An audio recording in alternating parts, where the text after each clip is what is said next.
Hi everyone, wanted to take a moment to talk about what we will be working on this week in regards to the segment addition postulate. We're going to go through a couple quick examples to talk about the different cases that you might encounter. So let's look at this first one here. It's saying, using the diagram shown, find the value of x. So what do we know? We know that we have a segment MP. So let me just write that down. We have a segment MP, and it is of length 39. You'll notice I didn't put the line or the little segment above MP because we're indicating that this is a length, all right? So you do not need the line above it when you are indicating length. So we know that it is 39. We also know, if we look at it, that MP can be broken up into two parts. It's MN plus NP. So we know that MP is equal to the length of MN plus the length of NP. Now, we know that MP is 39. We've already been told that.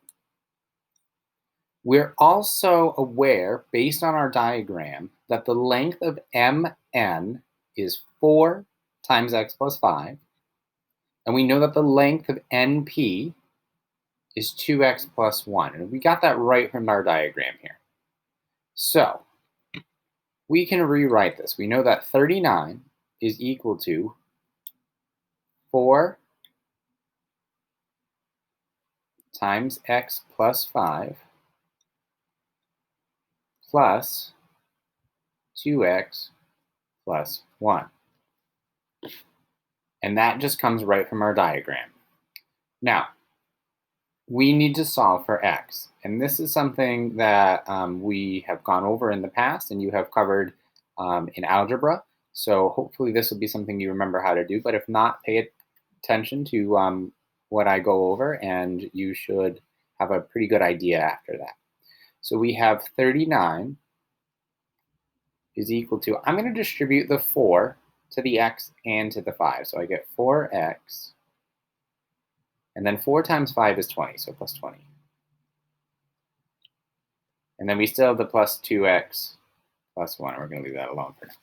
Now we need to combine our like terms. So let's combine everything on this side that has an x. So we have a 4x and a 2x, so we have 6x. And then we'll combine the 20 and the 1. So we have 21. And I can, as a reminder, only combine the terms, so the individual things separated by the pluses here, that have an x, and I can only combine the terms that do not have an x. And if you had something like x squared, you could only combine the other terms that were x squared. So that's just a quick review. Now, this one should be even more straightforward now. We have to use the properties of equality to solve for x. So let's subtract the 21 from both sides. Now, 39 minus 21 is 18. And then we get 6x, because this cancels out, right? So now we have 18 is equal to 6x. We'll divide both sides by 6. Divide by 6. And that leaves me with x is equal to 3. All right, so we're left with x is equal to 3. Now, in this problem, it just says find the value of x, so we're done. However, if it said something like these over here, where it says find a, b, and bc, or de and df, I would plug it back in. So if I needed to find mn, I would just plug it back in and say, okay, well, it's equal to 4 times, I know that x is 3, so I'm just going to write 3 plus 5. So that would mean that 4 times 8, which would be 32. And you know just from simple math that NP would then be the remaining 7 to get to 39. But that's how you would do it if you needed to. We don't have to right now, so luckily we're good. Now, let's look at another example. I'm just going to erase this. So we are good to go, and I can scroll down. So we're going to look down at example number 5.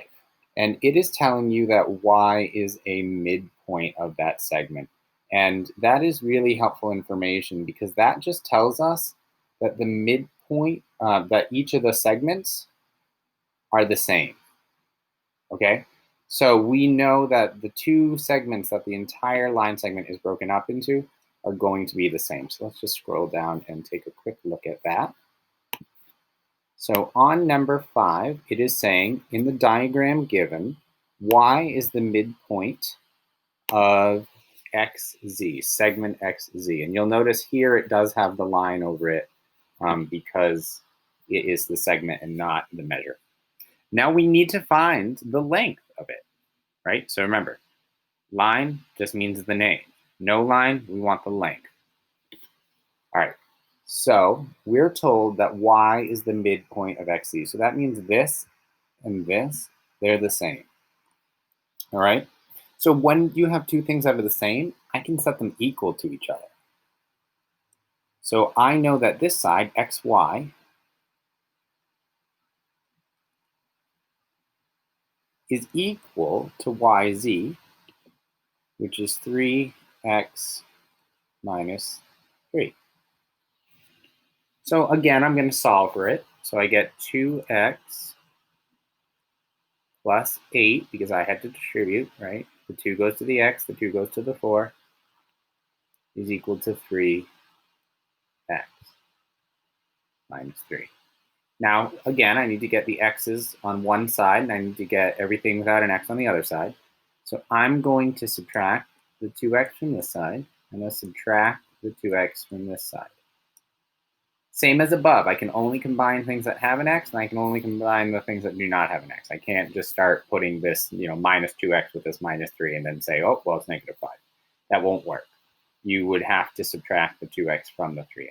So I get 8 is equal to 3 minus 2 is just 1. So I get 1x minus 3. Now I need to get the 3 on the other side. I'm going to add it. Plus 3 plus 3. So then I get that x is equal to 11. Now you need to be careful at this point. It's not asking us just to find the value of the variable x. It's asking us for the length of xz, which is the whole segment. There's two ways we can do this.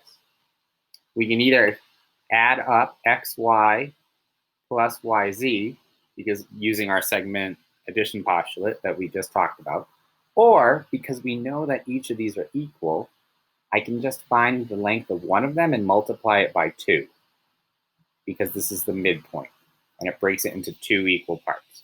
So I think that is a little bit easier. Let's just find this length.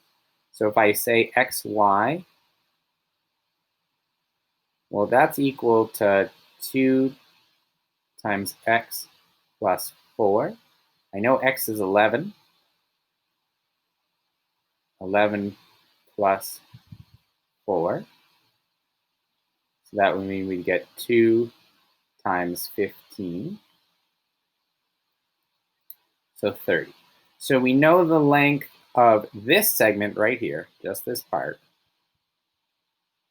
is 30. And this is the same. So if this part's 30, we know that this part is also 30. So therefore, xz, the whole thing, is 30 plus 30, or 60. So xz is 60. And again, you do not need to put the line over xz, because this is a length, not a name. It is a length. Okay, so we are going to practice with more of that. Here's a helpful video to review some of the information that we've covered. Have a great day.